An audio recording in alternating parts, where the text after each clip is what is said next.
The dust of forward operating base Kestrel tasted of rust and baked clay. It settled on everything, a fine red powder that coated skin, weapons, and the back of the throat. To Specialist Anna Kowalski, it was just another shade of brown in a world defined by them. She stood in the oppressive afternoon heat, her duffel bag at her feet, listening to the end of a tirade she had walked in on. Captain Valerius, commander of the base's Provisional Rifle Company, paced in front of a line of weary-looking infantrymen. He was a man carved from sharp angles and loud pronouncements, his jaw perpetually tight with the effort of projecting authority. "Mediocrity is a disease," he barked, his voice echoing off the concrete T-walls. "It spreads through complacency. That's why we drill. That's why we push. My standards are not recommendations. They are the only thing keeping you alive." Behind him, a young lieutenant named Davies nodded with the fervent, unblinking agreement of a disciple.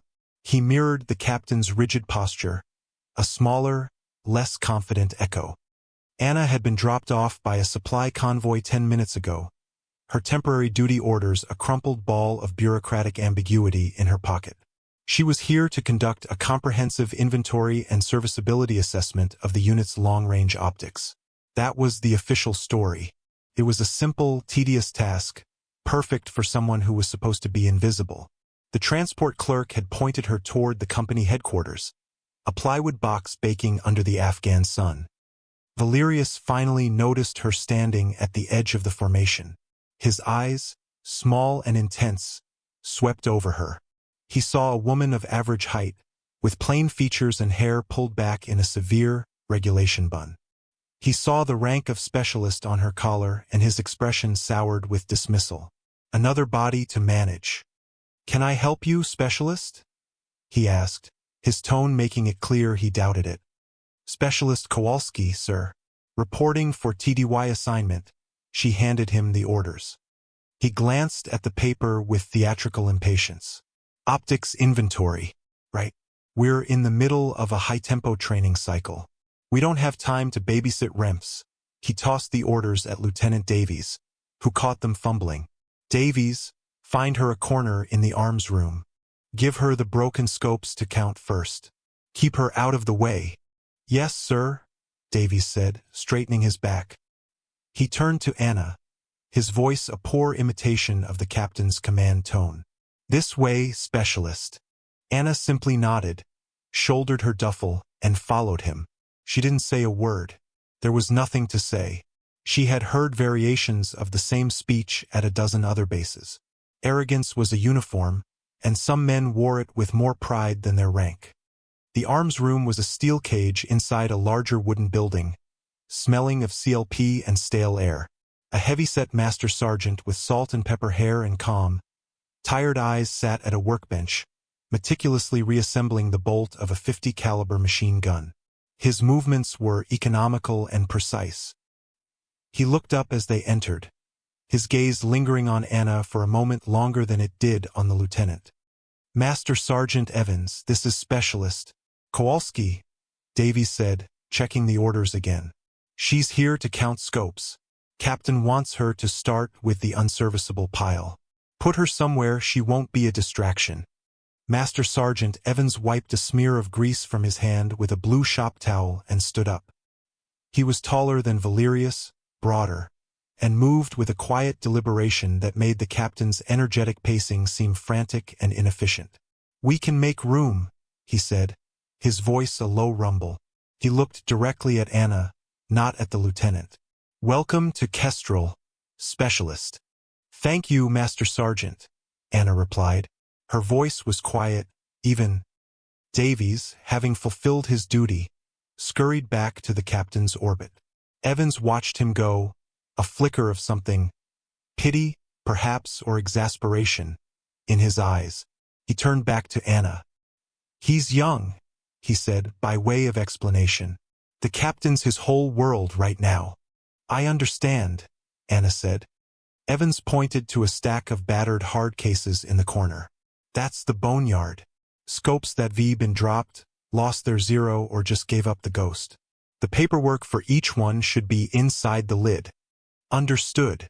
She set down her duffel and her personal rifle case, a large, anonymous black Pelican case that seemed oversized for a simple specialist.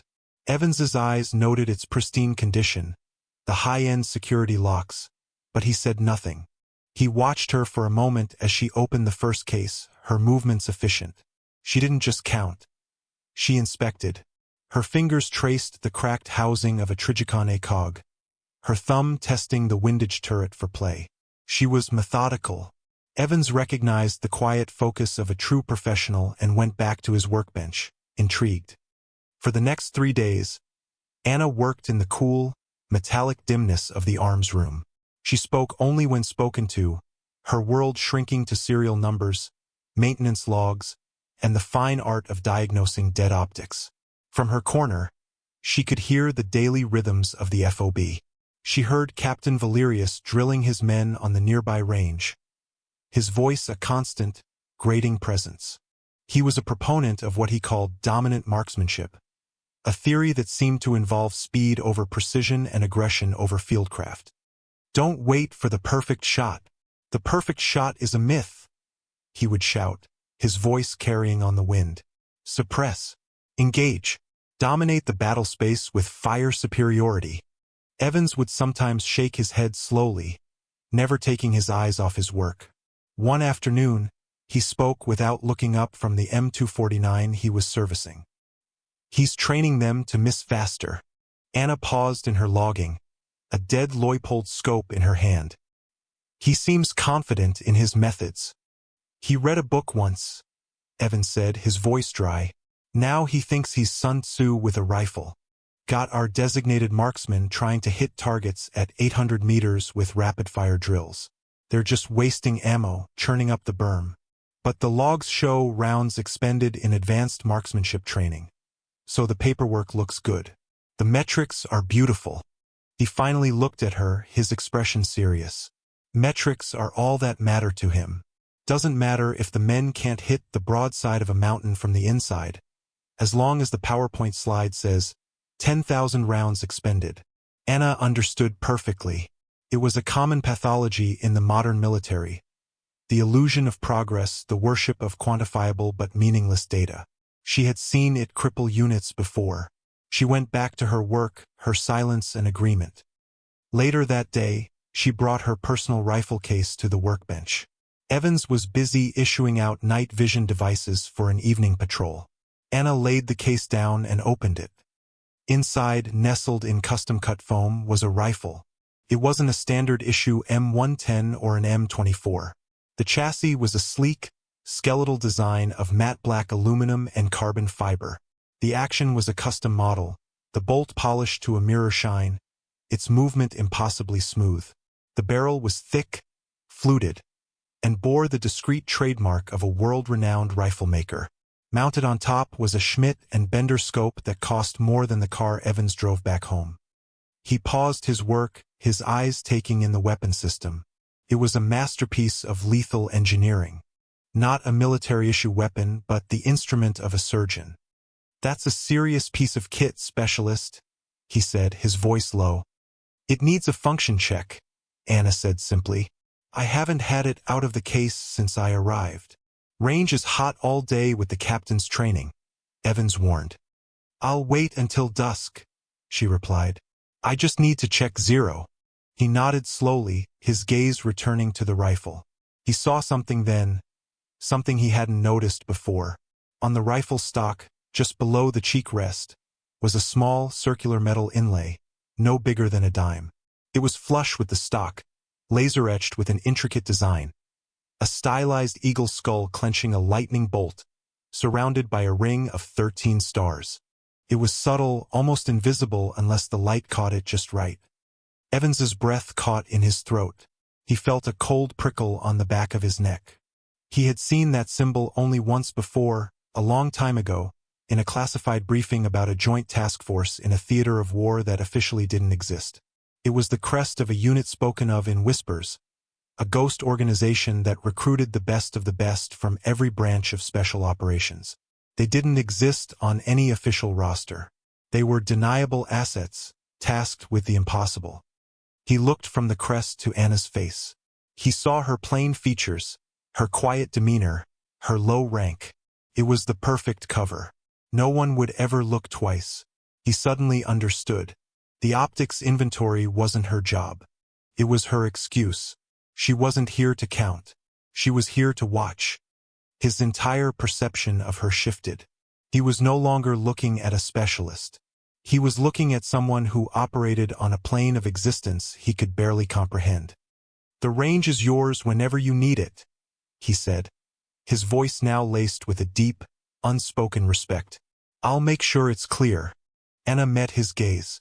She saw the understanding in his eyes, the flicker of recognition. She gave a slight, almost imperceptible nod. "Thank you, Master Sergeant." The unspoken truth settled between them, heavy and absolute. Evans turned back to his work, his movements just as precise as before, but now charged with a new awareness. He was in the presence of someone far more dangerous than Captain Valerius could ever pretend to be. And for the first time in a long time on this dusty, mismanaged FOB, he felt a sliver of hope. The crisis arrived not with a bang, but with a sharp, supersonic crack that seemed to tear the air itself. It was followed a half-second later by the heavy thump of a high-caliber rifle. Anna was on the range, just as dusk began to bleed purple and orange across the sky. She was prone behind her rifle, the world a clear, magnified circle through her scope. She wasn't checking her zero.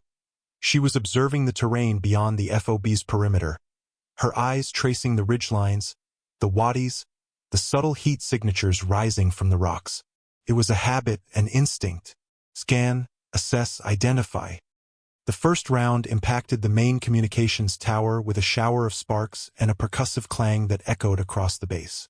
The large satellite dish, the FOB's primary link to the outside world, tilted sideways with a groan of tortured metal. Another crack thump. This time, the round slammed into the concrete housing of the primary generator block, punching a fist-sized crater in the wall and sending a spray of pulverized concrete into the air. The lights across the base flickered once, then died, replaced by the emergency system's weak, intermittent glow. Panic erupted. Shouts echoed from the barracks. The klaxon alarm began its grating, hysterical wail. Anna remained perfectly still, her eye pressed to her scope. Her breathing was slow and even, a stark contrast to the chaos blooming around her. She wasn't looking at the damage. She was looking for the source. Her gaze swept the ridgeline to the northeast, the most logical position for an enemy sniper. It offered superior elevation and concealment. She dialed her magnification, her focus absolute. The wind was negligible, maybe 2 miles per hour, shifting from the west. The light was fading fast, creating long, deceptive shadows. A textbook sniper's hide. Amateurish in its predictability, but effective against an unprepared target. Captain Valerius's voice crackled over the base-wide radio network, strained and high-pitched. "All stations, this is Kestrel 6. We are under attack. Counter-sniper teams to the north wall now. I want eyes on that ridge. Suppress, suppress, suppress." Anna saw them, two two-man teams, Valerius's prized designated marksmen, scrambling up the ladders to the guard towers on the northern perimeter. They moved with a frantic energy, clumsy and exposed.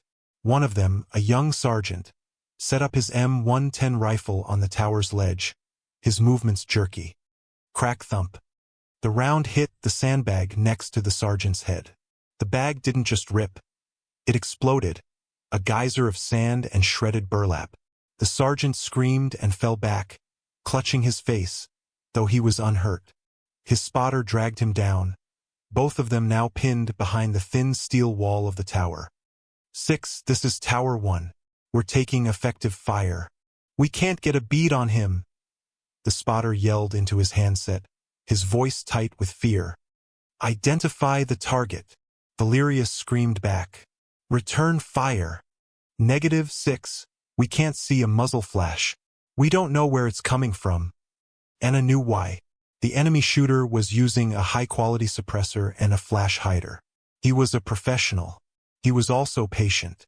He was firing methodically, one shot every 90 seconds, each one targeting a critical piece of infrastructure or a high-value target. He wasn't just harassing them. He was systematically dismantling the FOB's ability to function and defend itself. Another shot. Crack thump. This one hammered into the engine block of the QRF's lead MRAP, which had just begun to roll out of the motor pool. It shuddered to a halt, thick black smoke pouring from under its armored hood. Valerius's strategy was failing spectacularly. His marksmen were spraying bullets at the entire ridgeline, a panicked, useless barrage that only confirmed their positions and wasted ammunition. Their rapid-fire training was proving to be a death sentence, making them conspicuous targets without producing any results. Master Sergeant Evans found Anna on the range. He didn't run. He moved with a purpose, carrying a heavy case in one hand and a tactical radio in the other. He set them down beside her without a word. "He's on the third peak from the left," Anna said, her voice a calm murmur, never taking her eye from the scope. "There's a small rock outcropping shaped like a wolf's head. He's bedded down in the shadow just beneath it, using the terrain to mask his position." Evans raised his own binoculars, scanning the area she indicated. It took him a full 30 seconds to see it. A tiny, unnatural shape that was just a shade darker than the surrounding rock. A sliver of a rifle barrel. A hint of a ghillie suit. It was a masterful hide. "Distance?" Evans asked, his voice low and steady. "Ranged it a few minutes ago. 1,420 meters, Anna replied. "Call it 1425 to be safe. Uphill angle of about 12 degrees. Temperature is dropping. Will affect air density." Evans did the math in his head. It was an incredibly difficult shot, pushing the effective range of even the most advanced sniper systems, especially in failing light. For the standard issue M110S Valerius's men were using, it was impossible. "The captain's men don't have a chance," Evans stated. It wasn't a question. "No," Anna said. "They don't." She finally looked away from her scope, turning her head to face him. Her eyes were clear, focused, devoid of any panic. In the dim emergency lighting, her face was a mask of placid concentration. "He's walking his shots in. The generator, the comms tower, the QRF vehicle. His next target will be the TOC or the aid station. He's trying to decapitate us." The radio crackled with Valerius's frantic orders. "Tower 2. Fire a volley at grid coordinate 4-79er. Saturate the area." A burst of gunfire erupted from the other tower, the bullets zipping uselessly into the mountainside hundreds of meters away from the true position. Crack thump. A round punched through the thin roof of the Tactical Operations Center, the building where Valerius himself was standing. There were screams over the radio, then a chaotic babble of voices. Anna turned back to her rifle. "I need a spotter." Evans was already opening the case he'd brought. Inside was a high-powered spotting scope and a laser rangefinder. He set it up next to her, his movements economical and sure. "I'm your spotter," he said. He handed her the radio already tuned to a discreet, encrypted channel used by senior NCOs. "This is a closed net. No officers." Anna took it. She settled back behind her rifle, her body becoming one with the weapon and the ground. She exhaled slowly, her heart rate steady. The chaos of the base faded away, the shouts and alarms becoming a distant, irrelevant hum. Her world contracted to the circle of glass in front of her eye, the reticle and the target downrange. "Ready," she said. Evans lay beside her, his eye pressed to the spotting scope. "I have him. No wind change. Mirage is settling as the ground cools." Anna's fingers moved with practiced grace over the turrets of her scope. Click, click, click. She made her adjustments for elevation and windage, factoring in spin drift, Coriolis effect, and the uphill angle. It was a complex ballistic calculation that she performed in seconds, more by instinct than by conscious thought. "He's using something big," Evans murmured, watching the target. "Judging by the impacts, probably a 338 Lapua or larger. He's well equipped." "So am I," Anna said. She chambered around, the click of the bolt closing echoing in the sudden quiet between them. She was using a 375 Chaitak cartridge, a massive round designed for extreme long-range engagements. She settled her crosshairs on the sliver of darkness in the rocks. She could see him now, a shape within the shape, a flicker of movement as he adjusted his position, preparing for his next shot. "I have him," she breathed, her voice barely a whisper. "Sending." Her finger tightened on the trigger. She didn't jerk it. She applied steady pressure, becoming part of the machine. Her exhale was a slow, controlled release of air. The world seemed to slow down. The distant shouts, the hum of the broken generator, the thumping of her own heart. It all receded. There was only the trigger, the crosshairs, and the target. The rifle bucked against her shoulder, a powerful but controlled recoil that she absorbed effortlessly. The report of the shot was a deep, thunderous boom, completely different from the sharp crack of the standard-issue rifles. It was the sound of authority. For a moment, nothing happened. The bullet was in the air, a tiny projectile screaming across the 1,400-meter gap. It took over 2 seconds to reach its destination. Evans watched, unblinking, through his spotting scope. He saw the trace, the faint ripple of air as the bullet tore through it. He saw a puff of dust and rock chips explode from the exact spot they were aiming at. "Hit," he said, his voice flat with professional calm. "Direct hit on the target's position." They waited. The silence stretched, thick and heavy. The enemy sniper's 90-second rhythm was broken. 1 minute passed, then 2. The ridgeline was still. The relentless, methodical attack on FOB Kestrel had stopped. Over the command net, the confusion was palpable. "All stations, hold fire, hold fire." What was that last shot? It was Lieutenant Davies. 6. Be advised, we have a friendly heavy cal discharge from the west side of the wire, another voice reported. Valerius came back on the air, his voice tight with fury and confusion. "Who the hell fired that weapon? I gave no such order. I want a name now." Anna was already pulling the bolt back, ejecting the spent casing. It spun through the air, glinting in the emergency lights before landing softly in the dust. She didn't look up. She didn't say a word. She simply watched the ridgeline through her scope, waiting to see if anything moved. Evans keyed the private radio. "Range control, this is Evans. Confirm single shot. Friendly. From my position." A moment later, a different voice came over the command net, this one calm and authoritative. It was the base sergeant major, a man who had been conspicuously silent during Valerius's panicked shouting match. "Kestrel 6, be advised. Threat is neutralized. I say again, threat is neutralized. All units stand down and maintain perimeter security." A stunned silence followed. Valerius, for the first time all night, had nothing to say. In the quiet that followed, Evans looked at Anna. She was still prone, still watching, her rifle steady as a rock. He looked down at the rifle stock, at the small, intricate crest of the eagle's skull and lightning bolt. He knew with absolute certainty that he had just witnessed something far beyond the scope of normal military operations. He had just watched a ghost go to work. The inventory was a lie. The rank was a lie. The woman next to him was a weapon, and she had just saved them all. The immediate aftermath was a study in contrasts. The chaotic shouting over the radio dwindled to clipped, professional reports. The sense of panic across the FOB was replaced by a tense, watchful quiet. The looming threat on the ridge had vanished, leaving a vacuum that was quickly filled with questions. Captain Valerius, flanked by Lieutenant Davies, stormed onto the range like a man possessed. His face was flushed, his movements jerky with a mixture of fury and humiliation.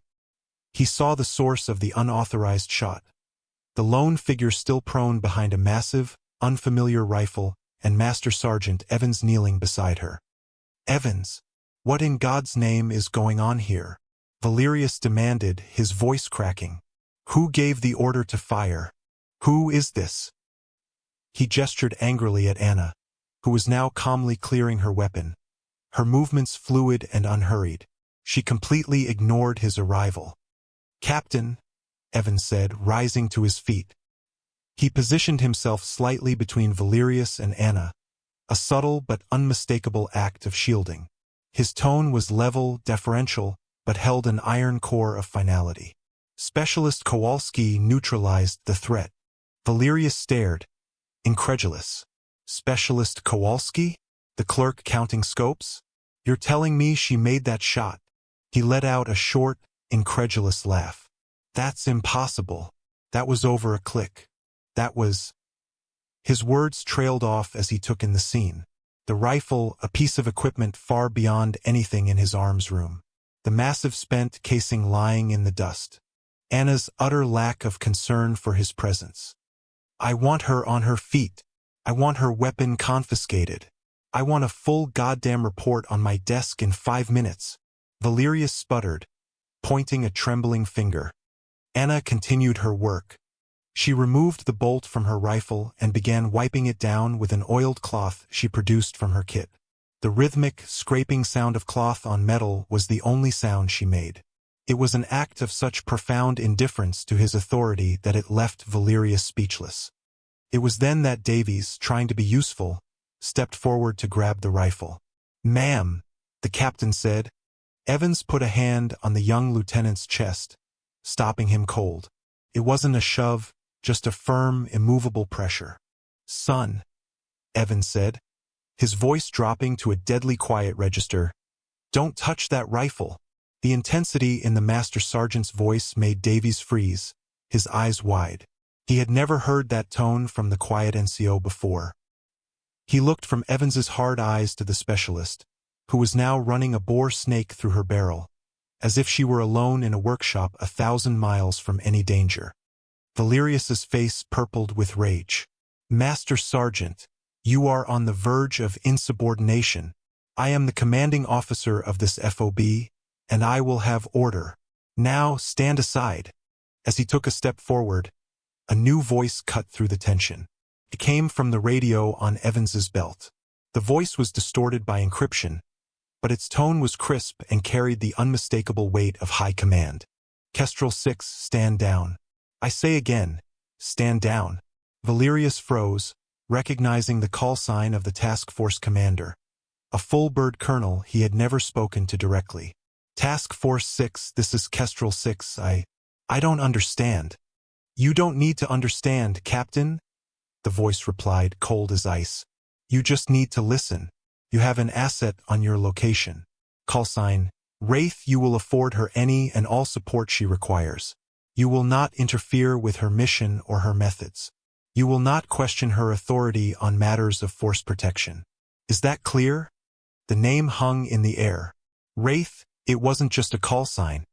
It was a legend.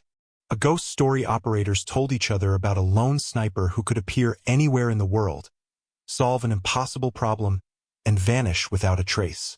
Most thought it was just a myth, a composite of a dozen different war stories. Valerius's jaw worked silently. His eyes darted to the specialist, the clerk, the woman he had dismissed and ordered to a corner. His entire world tilted on its axis. The confidence, the bluster, the carefully constructed facade of the aggressive warrior commander. It all crumbled to dust in an instant. "Colonel." "Ah, yes, sir," he stammered. "Understood." "Good," the voice said. "Now get off her range and let her work. Task Force 6, out." The radio went silent. The only sound was the wind and the soft, methodical cleaning of Anna's rifle. Valerius stood there, his authority stripped from him in front of his men. He looked at Anna, truly seeing her for the first time. He didn't see a specialist. He saw an operator of a caliber he couldn't comprehend. He saw the calm, the focus, the absolute certainty that he had mistaken for meekness. He saw the living embodiment of the quiet professionalism he preached about but had never once possessed. He turned, his shoulders slumped, and walked away without another word. Lieutenant Davies, his face pale with shock and dawning comprehension, cast one last, awestruck glance at Anna before scurrying after his captain. Anna finished cleaning her rifle. She reinserted the bolt, worked the action once to test its function, and placed it carefully back into its foam-lined case. She looked up at Evans, who was still standing guard. "Thank you for the spot, Master Sergeant," she said. Evans let out a long, slow breath he hadn't realized he was holding. He looked at the crest on her rifle stock again, the eagle's skull seeming to stare back at him from the twilight. "Any time, ma'am," he said. The word ma'am was not for her rank. It was for what she was. It was the highest form of respect he could offer. She gave him that same small, barely there nod as before. She closed the lid of her rifle case, the latches snapping shut with a series of satisfying clicks. She picked it up, along with her duffel bag, and started walking back toward the anonymous transient billet where she was staying. Her job here, it seemed, was done. The optics inventory would remain unfinished. A new story would be entered into the logs, one of a lucky shot, an unidentified friendly asset, a threat neutralized by means unknown. Her name, Specialist Kowalski, would never appear in any official report. She would fade back into the background, another face in the crowd, until she was needed again. The sun had finally set, and the FOB was quiet. The emergency lights cast long shadows, making the base feel alien and unfamiliar. From the windows of the TOC, Captain Valerius watched her go, a solitary figure walking through the dust, carrying a case that held more lethality and expertise than his entire company combined. He didn't feel anger anymore, just a profound and hollow sense of his own inadequacy. Anna reached her small room, a simple plywood box with a cot. She didn't unpack. She sat on the edge of the cot and pulled a small maintenance kit from her bag. She opened her rifle case one last time. Under the weak glow of a single bulb, she began the post-firing maintenance ritual. The scent of solvent and gun oil filled the small space. She worked methodically, her hands moving with a surgeon's grace. Each pin, each spring, each surface was inspected and cleaned. The rifle was not a totem of power or a symbol of her status. It was a tool, a complex machine that required her absolute respect and meticulous care. Her focus was total, her expression serene. An hour later, Master Sergeant Evans knocked softly on her door frame. He held 2 bottles of water. "Figured you might be thirsty," he said, extending one to her. She took it with a quiet, "Thanks." He leaned against the door, watching her work. "They're sending a bird for you. 0400-inch. She nodded. "Good. So, Wraith, huh?" he said, a small smile playing on his lips. "They tell stories about you." Anna paused, looking down at the gleaming bolt carrier group in her hand. "The stories are always better than the reality," she said. "The reality is just patience and math." Evans chuckled softly. "Well, your math saved the space tonight. The captain, he's taking it hard. He'll learn or he won't," she said, her tone neutral, without malice or judgment. "The world has a way of teaching the lessons that need to be taught." She finished her work, reassembling the rifle with the same precise, unhurried movements. The final click of the trigger guard snapping into place seemed to punctuate the silence. The tool was clean. It was ready. Evans finished his water and placed the empty bottle on the floor. "Well, if you ever find yourself passing through again, the coffee in my shop is slightly less terrible than what they serve at the mess hall." "I'll keep that in mind, Master Sergeant," she said, offering him a rare, faint smile. He nodded, a silent acknowledgement passing between 2 professionals. He turned and walked away, his footsteps fading down the dusty path. Anna was alone again. She stood the rifle in the corner of the room, a silent sentinel. She didn't look at it. Her work was done. She sat back down on the cot, the quiet of the night wrapping around her. She was just a specialist in a small room on a forgotten base, waiting for a helicopter. She was anonymous. She was invisible. And that was exactly how she was supposed to be. Outside, the wind picked up, blowing the red dust across the wire, erasing the footprints of the day, leaving the world clean for whatever came with the dawn.